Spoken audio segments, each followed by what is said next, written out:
ನಮಸ್ಕಾರ ಸ್ನೇಹಿತರೆ, national TV ಅರ್ಪಿಸುವ ಬಿಗ್ ಬಾಸ್ ಅಪ್ಡೇಟ್ಗೆ ಸ್ವಾಗತ. ನಾನು ಸುಜಯ್ ರಾಜ್. ಸ್ನೇಹಿತರೆ, ನಿನ್ನೆ ಎಪಿಸೋಡಲ್ಲಿ ಭವ್ಯ ಮತ್ತು ಐಶ್ವರ್ಯ ಅವರ ನಡುವೆ ಒಂದು ಕ್ಯಾಪ್ಟನ್ಸಿ ಟಾಸ್ಕ್ ಏನಿರುತ್ತಲ್ಲ, ಆ ಒಂದು ಟಾಸ್ಕಲ್ಲಿ ಭವ್ಯ ಅವರು ತುಂಬ ಡಿಸರ್ವಿಂಗ್ ಆಗಿ ವಿನ್ ಆದರು ಅಂತಲೇ ಹೇಳಬಹುದು. ಆಲ್ಮೋಸ್ಟ್ ಅವರ ಮತ್ತು ಐಶ್ವರ್ಯ ನಡುವಿನ ಆಟದ ಡಿಫ್ರೆನ್ಸ್ 36 ಸೆಕೆಂಡ್ಸ್ಗಳಷ್ಟಿತ್ತು.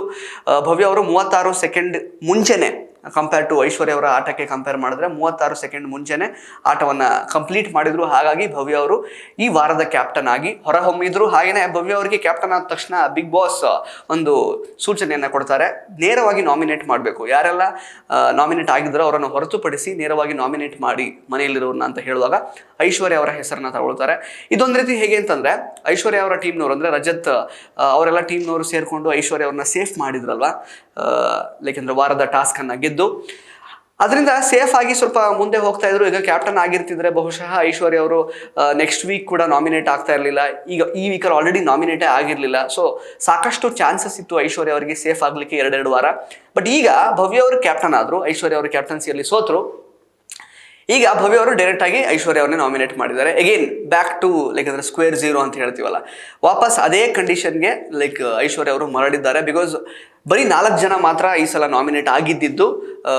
ಎಲ್ಲರೂ ಕೂಡ ದೊಡ್ಡ ತಲೆಗಳೇ ಇವೆ. ಇದ್ರ ಜೊತೆಗೆ ಈಗ ಐಶ್ವರ್ಯ ಅವರು ಸೇರ್ಕೊಂಡಿದ್ದಾರೆ. ಸೊ ಕುತೂಹಲಕಾರಿ ಆಗಿ ಅಂತೂ ಇದೆ ಈ ಸಲ ಯಾರು ಎಲಿಮಿನೇಟ್ ಆಗ್ತಾರೆ ಅಂತ. ಅದನ್ನ ಹೊರತುಪಡಿಸಿದ್ರೆ ಗ್ರಾಸರಿಯನ್ನ ಪಡೆದುಕೊಳ್ಳುವಂತಹ ನಿಟ್ಟಿನಲ್ಲಿ ಒಂದು ಟಾಸ್ಕ್ ಅನ್ನ ಬಿಗ್ ಬಾಸ್ ಕೊಡ್ತಾರೆ. ಇಬ್ಬಿಬ್ರು ಆಡಬೇಕಾಗಿರುತ್ತೆ. ಮನೆಯಲ್ಲಿರುವಂತಹ ಕಂಟೆಸ್ಟೆಂಟ್ಸ್ಗಳು ತುಂಬಾ ಕ್ರಿಯೇಟಿವ್ ಆಗಿತ್ತು, ತುಂಬಾ ಚೆನ್ನಾಗಿತ್ತು. ಇನ್ಫ್ಯಾಕ್ಟ್ ಫಿಸಿಕಲಿ ಸ್ಟ್ರೈನಿಂಗ್ ಆಗಿತ್ತು. ಕೆಲವೊಂದಷ್ಟು ಪಾಯಿಂಟ್ಸ್ಗಳನ್ನ ಸಂಪಾದನೆ ಮಾಡ್ಕೊಂಡ್ರು. ಬಟ್ ಮನೆಯಲ್ಲಿ ಕೆಲವೊಂದು ರೂಲ್ಸ್ಗಳನ್ನ ಏನು ಬ್ರೇಕ್ ಮಾಡಿರ್ತಾರಲ್ಲ, ಹಾಗಾಗಿ 1000 ಪಾಯಿಂಟ್ಸ್ ಅನ್ನ ಅದರಿಂದ ಕಟ್ ಮಾಡಿದ್ರು. ಸೊ ಸಿಕ್ಕಿದ್ದು ಆಲ್ಮೋಸ್ಟ್ ಒಂದು 4800 ಚಿಲ್ಲರೆ ಪಾಯಿಂಟ್ಸ್. ಅದರಲ್ಲಿ ಕೆಲವೊಂದಷ್ಟು ಗ್ರಾಸರಿಗಳನ್ನು ಪಡ್ಕೊಂಡ್ರು. ಮಟನ್, ಚಿಕನ್ ಅಂಡ್ ಉಪ್ಪಿನಕಾಯಿ ವಿಚಾರಕ್ಕೆ ಸಾಕಷ್ಟು ವಾಗುವಾದ ಮಾತುಕತೆಗಳೆಲ್ಲ ನಿನ್ನೆ ನಡೀತು. ಅದನ್ನು ಹೊರತುಪಡಿಸಿದ್ರೆ ಗೌತಮಿ ಮತ್ತು ಮಂಜು ಅವ್ರ ನಡುವೆ ಕೆಲವೊಂದಷ್ಟು ಆಟ ಆ ಒಂದು ಚೆನ್ನಾಗಿತ್ತು. ಫನ್ನಿ ಮೂಮೆಂಟ್ಸ್ ಇತ್ತು ಕೆಲವೊಂದಷ್ಟು, ಅದೆಲ್ಲ ನೋಡ್ಲಿಕ್ಕೆ ಚೆನ್ನಾಗಿತ್ತು. ಐಶ್ವರ್ಯ ಅವ್ರು ಹೇಗೇನು ಪಾಪ ಈಗ ನಾನು ನಾಮಿನೇಟ್ ಆಗಿಬಿಟ್ಟಿದ್ದೀನಲ್ಲ, ಮತ್ತೆ ಫೈನಲಿ ಚೆನ್ನಾಗಿ ಆಟ ಆಡಿದ್ರು ಕೂಡ ನಾಮಿನೇಟ್ ಆಗಿದ್ದೀನಲ್ಲ ಅನ್ನುವಂತಹ ಒಂದು ಕೊರಗು ಅವರಿಗೆ ಕಾಡ್ತಾ ಇತ್ತು. ಜೊತೆಗೆ ಇದಾದ ನಂತರ ಉತ್ತಮ ಕಳಪೆ ಅನ್ನುವಂತಹ ಒಂದು ವಿಚಾರ ಬಂದಾಗ ಕ್ಯಾಪ್ಟನ್ ಆಗಿದ್ರಲ್ಲ ಒಂದು ಟೀಮ್ಗೆ ತ್ರಿವಿಕ್ರಮ್ ಅವರು. ಸೊ ತ್ರಿವಿಕ್ರಮ್ ಅವ್ರಿಗೆ ಆ್ಯಕ್ಚುಲಿ ಉತ್ತಮ ಅನ್ನುವಂತಹ ಒಂದು ಫಲಕ ಸಿಕ್ತು ಈ ಸಲ. ಬಹುತೇಕ ಜನ ಇನ್ಕ್ಲೂಡಿಂಗ್ ವಿರುದ್ಧ ಟೀಮ್ನವ್ರು ಕೂಡ ಅಂದರೆ ಹನುಮಂತ ಅವರು ಕೂಡ ತ್ರಿವಿಕ್ರಮ್ ಅವ್ರನ್ನ ಉತ್ತಮ ಅನ್ನುವಂತಹ ಒಂದು ವಿಚಾರದಲ್ಲಿ ಅವ್ರ ಹೆಸರನ್ನ ತೆಗೆದುಕೊಳ್ತಾರೆ. ಅದನ್ನು ಬಿಟ್ಟರೆ ಕಳಪೆ ಎಗೇನ್ ಅದು ಮೋಸ್ಟ್ ಎಕ್ಸ್ಪೆಕ್ಟೆಡ್ ಕಂಟೆಸ್ಟೆಂಟ್ ಕಳಪೆ ಯಾರಿಗೆ ಬರುತ್ತೆ ಅಂತ ಎಲ್ರಿಗೂ ಗೊತ್ತು. ಆಲ್ರೆಡಿ ಪ್ರೋಮೋದಲ್ಲಿ ಬೇರೆ ಬಂದಿತ್ತು. ಚೈತ್ರ ಅವ್ರನ್ನ ಮತ್ತೆ ಕಳಪೆಗೆ ಹಾಕ್ತಾರೆ. ಬಟ್ ಸ್ನೇಹಿತರೆ, ಇಲ್ಲಿ ಪ್ರಮುಖವಾಗಿ ಕೆಲವೊಂದಷ್ಟು ಡಬಲ್ ಸ್ಟ್ಯಾಂಡರ್ಡ್ನೆಸ್ನ ನಾನು ಗಮನಿಸಿದೆ ನಿನ್ನೆ ಎಪಿಸೋಡ್ ನೋಡುವಾಗ. ನಿಮಗೂ ಕೂಡ ಅದು ಗಮನಕ್ಕೆ ಬಂದಿದ್ರೆ, ನಾನು ಹೇಳಿದ ಮೇಲೆ ಹೌದು ಅಂತ ಅನ್ಸಿದ್ರೆ ದಯವಿಟ್ಟು ಕಮೆಂಟ್ ಬಾಕ್ಸಲ್ಲಿ ಕಮೆಂಟ್ ಮಾಡಿ ತಿಳಿಸಿ.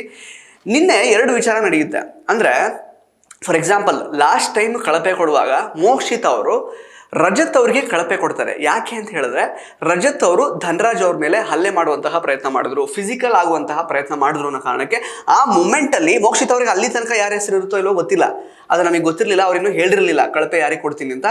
ಬಟ್ ಆ ಮೂಮೆಂಟಲ್ಲಿ ಆ ಒಂದು ಜಗಳವನ್ನು ನೋಡಿ ರಜತ್ ಅವರು ಧನರಾಜ್ ಅವರ ಮೈ ಮೇಲೆ ಹೋದ್ರು ಅನ್ನೋ ಕಾರಣಕ್ಕೆ ಅವರನ್ನು ಕಳಪೆಗೆ ಹಾಕ್ತಾರೆ. ಆದರೆ ಈ ವಾರ ಎಗೇನ್ ರಜತ್ ಅವರೇ ಅಂದರೆ ಚೈತ್ರ ಅವ್ರ ಮೇಲೆ ಅಂದರೆ 2 ಸಲ ಫಿಸಿಕಲ್ ಆಗಿದ್ದಂಥದ್ದನ್ನು ನೋಡಿರ್ತೀರ ನಾವು. ಅವ್ರು ಉಸ್ತುವಾರಿ ಮಾಡ್ತಾ ಇರ್ತಾರೆ, ಇವರಿಗೆ ಕೋಪ ಬಂದಿರುತ್ತೆ. ಆ ಟೈಮಲ್ಲಿ 2 ಸಲ ಫಿಸಿಕಲ್ ಆಗಿರ್ತಾರೆ. ಬಟ್ ಅದನ್ನು ಅವರು ಎಲ್ಲೂ ಕೂಡ ಕಾರಣ ಅಂತ ತಗೊಳ್ಳೋದೇ ಇಲ್ಲ. ಅಫ್ಕೋರ್ಸ್ ಈಗ ಧನರಾಜ್ ಮತ್ತು ರಜತ್ ನಡುವಿನ ಏನೊಂದು ಫೈಟ್ ಏನಿದೆಯಲ್ಲ, ಅದು ಅವರಿಬ್ಬರು ಪರ್ಸ್ನಲ್ಲು. ಇಲ್ಲೂ ಕೂಡ ರಜತ್ ಮತ್ತು ಚೈತ್ರ ಅವರ ನಡುವಿನ ಏನೊಂದು ಫೈಟ್ ಇತ್ತಲ್ಲ, ಅದು ಪರ್ಸ್ನಲ್ಲೇ. ಸೊ ಅಲ್ಲಿ ಆ ಬೇರೆಯವರ ಒಂದು ಪರ್ಸ್ನಲ್ ವಿಚಾರವನ್ನು ನೀವು ತಗೊಂಡು ರಜತ್ ಅವರಿಗೆ ಕಳಪೆ ಕೊಟ್ಟಿರಿ ಅಂತಂದಮೇಲೆ ಇಲ್ಲೂ ನೀವು ಕೊಡಬೇಕಾಗಿತ್ತಲ್ವಾ? ಇಲ್ಲೂ ರಜತ್ ಅವರಿಗೆ ಕಳಪೆ ಕೊಡಬೇಕಾಗಿತ್ತು. ಅಂಡ್ ಅಗೇನ್ ಈಗ ರಜತ್ ಮತ್ತೆ ಧನರಾಜ್ ನಡುವಿನ ಒಂದು ಏನು ವೈಮನಸ್ಯ ಅಥವಾ ಆ ಒಂದು ಫಿಸಿಕಲ್ ಎಲ್ಲ ಆದಮೇಲೆ ಸರಿ ಆಯ್ತಲ್ವಾ? ಅದನ್ನು ಸುದೀಪ್ ಸರ್ ಅವರು ಪನಿಷ್ಮೆಂಟ್ ಕೂಡ ಕೊಟ್ಟರು, ಸರಿ ಆಯಿತು. ಮನೆ ಒಳಗಡೆ ಇದ್ದಾರೆ ಅಂತಂದಮೇಲೆ ಹೆಂಗಾದರೂ ಒಂದು ರೀತಿಯಲ್ಲಿ ಸರಿ ಆಗಲೇಬೇಕಾಗುತ್ತೆ, ಇಲ್ಲಾಂದರೆ ಆಟ ಆಡೋದಕ್ಕೆ ಆಗಲ್ಲ, ಇಲ್ಲಾಂದರೆ ಜಿದ್ದಿ ನಡ್ಕೊಂಡು ಅದು ಹೆಂಗೂ ನಡೆಯುತ್ತೆ. ಆ್ಯಂಡ್ ಫಸ್ಟ್ ಆಫ್ ಆಲ್ ಅದು ಅವರಿಬ್ಬರ ಒಂದು ವೈಮನಸ್ಯ ಅಷ್ಟೇ ಆಗಿರುತ್ತೆ. ಅದನ್ನು ಬೇರೆಯವರು ಅದನ್ನು ರೀಸನ್ ಅಂತ ಕೊಡೋದಕ್ಕೆ ಆಗಲ್ಲ. ಬಟ್ ಈಗ ಚೈತ್ರ ಅವ್ರನ್ನ ದೂಡುವಾಗ ರಜತ್ ಅವ್ರಿಗೆ ಕಳಪೆ ಕೊಟ್ಟಿರ್ತೀರ, ಧನರಾಜ್ ಅವ್ರನ್ನ ದೂಡಿದ್ರು ಅನ್ನೋ ಕಾರಣಕ್ಕೆ. ಇಲ್ಲಿ ಕೊಟ್ಟಿಲ್ಲ. ಅದೊಂದು ಡಬಲ್ ಸ್ಟ್ಯಾಂಡರ್ಡ್ನೆಸ್. ಅದನ್ನು ಚೈತ್ರ ಅವರು ಎತ್ತಿ ಹೇಳ್ತಾರೆ ಆಕ್ಚುಲಿ ಕಳಪೆಗೆ ಹೋದ್ಮೇಲೆ.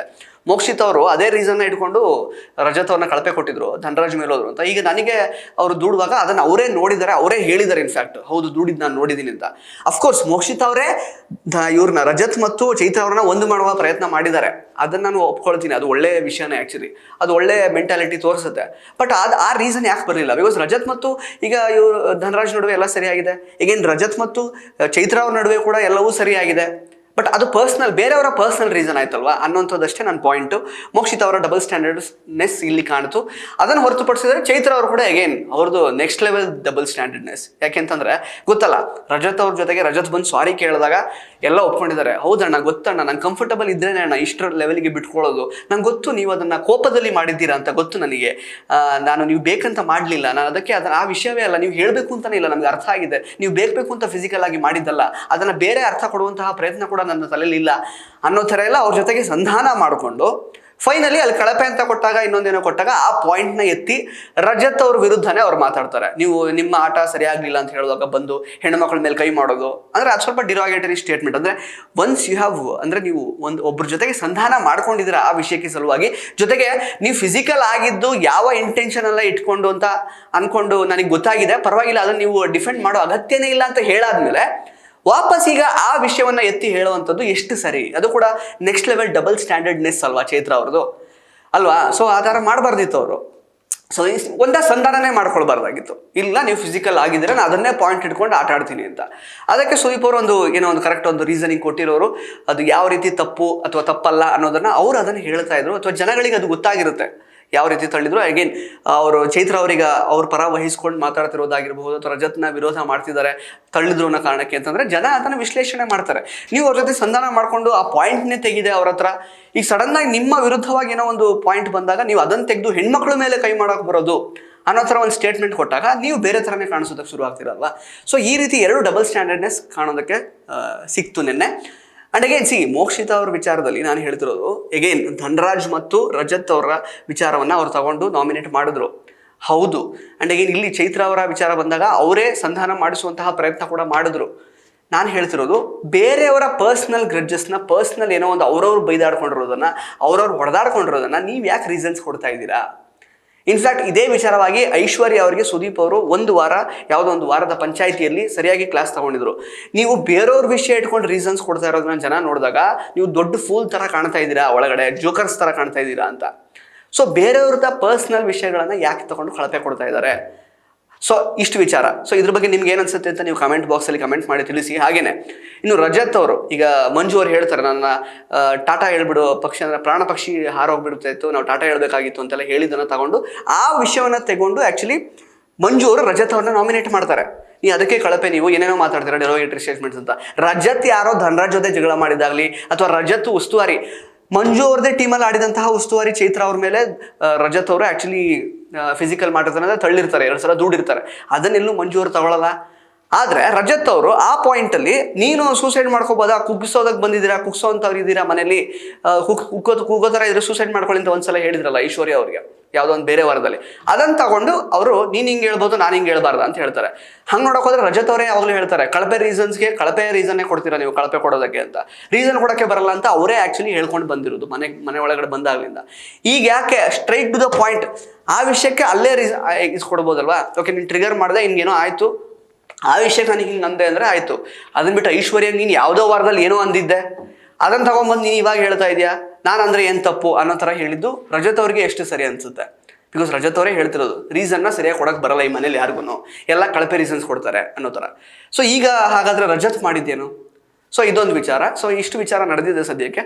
ಇನ್ನು ಇವತ್ತು ಕಿಚ್ಚ ಸುದೀಪ್ ಅವರು ಬರ್ತಾರೆ, ಯಾರನ್ನ ಕ್ಲಾಸ್ ತಗೋತಾರೆ ಅನ್ನುವಂತಹ ಕುತೂಹಲ ಯಾವಾಗಲೂ ಇರುತ್ತೆ. ಬಿಕಾಸ್ ನಾವು ನೋಡದೇ ಇರುವಂತಹ ಕೆಲವೊಂದಷ್ಟು ವಿಷಯಗಳನ್ನು ಅವ್ರು ಅಬ್ಸರ್ವ್ ಮಾಡಿರ್ತಾರೆ, ಅವರ ಪಾಯಿಂಟ್ ಆಫ್ ವ್ಯೂ ಮೂಲಕ ಯಾವ್ಯಾವ ಕಂಟೆಸ್ಟೆಂಟ್ಸನ್ನು ಕ್ಲಾಸ್ ತಗೋಬೇಕು ಅಂತ ಅನ್ಸಿರುತ್ತೆ, ಅದನ್ನು ತಗೊಳ್ತಾರೆ. ಬಟ್ ನಿಮ್ಮ ಪ್ರಕಾರ ಯಾರನ್ನ ಕ್ಲಾಸ್ ತಗೊಳ್ಬೇಕು ಈ ವಾರದಲ್ಲಿ? ಬಿಕಾಸ್ ಅಂಥ ಏನು ದೊಡ್ಡ ದುರ್ಘಟನೆ ಅಥವಾ ಯಾರನ್ನೋ ಕ್ಲಾಸ್ ತಗೊಳ್ಳುವಂತಹ ವಿಚಾರ ನಡೆದಿಲ್ಲ. ಅಫ್ಕೋರ್ಸ್ ಅಂಡ್ ಐಶ್ವರ್ಯ ಅವರ ವಿಚಾರದಲ್ಲಿ ಆ ಟಾರ್ಗೆಟ್ ನಾಮಿನೇಷನ್ ಏನಿದೆಯಲ್ಲ, ಪಾಪ ಅದ್ರ ಬಗ್ಗೆ ಕ್ಲಾರಿಟಿ ಕರೆಕ್ಟಾಗಿ ಐಶ್ವರ್ಯ ಅವರು ಕೊಟ್ಟರೆ ಒಳ್ಳೇದು ಅನ್ಸುತ್ತೆ. ಅವ್ರು ಹೇಳ್ತಿದ್ದಾರೆ ಚೈತ್ರ ಅವ್ರು ಬಂದು ನನ್ನ ತಲೆಗೆ ತುಂಬಿದ್ದು, ಹಾಗಾಗಿ ನಾನು ಮಾತಾಡಿದೆ ಅಂತ. ಅದನ್ನು ಎಲ್ಲೂ ಕೂಡ ಹೇಳ್ತೀರಾ. ಇನ್ಫ್ಯಾಕ್ಟ್ ಕಳಪೆ ಅಂತ ಅವರನ್ನು ಕೊಟ್ಟಾಗಲೂ ಕೂಡ ಇನ್ಫ್ಯಾಕ್ಟ್ ನಾಮಿನೇಟ್ ಕೂಡ ಮಾಡ್ತಾರೆ ಡೈರೆಕ್ಟಾಗಿ ಭವ್ಯ ಅವರು. ಆಗ್ಲಾದ್ರೂ ಅವ್ರು ಹೇಳ್ಬೋದಿತ್ತು, ನೋಡಪ್ಪ ಟಾರ್ಗೆಟ್ ನಾಮಿನೇಷನ್ ನೀವೇನು ಹೇಳ್ತಾ ಇದ್ದೀರಾ, ಅದೇನು ವಿಡಿಯೋದಲ್ಲಿ ತೋರಿಸಿದ್ರು, ಅದು ಆ ಥಾಟ್ ಹುಟ್ಟಿದ್ದು ಚೈತ್ರ ಅವರಿಂದ, ಅದಕ್ಕೆ ಚೈತ್ರ ಅವ್ರ ಕಾರಣ ಅಂತ ರೀಸನ್ ತಗೊಳ್ಬೋದು. ಇನ್ನೂ ಯಾವ ವೇದಿಕೆಗೆ ವೆಯ್ಟ್ ಮಾಡ್ತಾ ಇದ್ದಾರೆ ಐಶ್ವರ್ಯ ಅನ್ನೋದು ಗೊತ್ತಾಗ್ತಾ ಇಲ್ಲ. ಅಟ್ಲೀಸ್ಟ್ ಸುದೀಪ್ ಅವ್ರು ಬಂದಾಗ ಅದನ್ನು ಕ್ಲಾರಿಟಿ ಸಿಗಬಹುದು ಅಂತ ನಾನು ಅನ್ಕೊಳ್ತೀನಿ. ಜೊತೆಗೆ ಯಾರು ಎಲಿಮಿನೇಟ್ ಆಗ್ತಾರೋ ಗೊತ್ತಿಲ್ಲ, ಅದನ್ನು ಕೂಡ ಕಾದು ನೋಡಬೇಕು. ನಿಮ್ಮ ಪ್ರಕಾರ ಯಾರು ಎಲಿಮಿನೇಟ್ ಆಗಬೇಕು ಅನ್ನೋದನ್ನು ಕೂಡ ದಯವಿಟ್ಟು ಕಮೆಂಟ್ ಬಾಕ್ಸಲ್ಲಿ ಕಮೆಂಟ್ ಮಾಡಿ ತಿಳಿಸಿ. ಧನ್ಯವಾದ.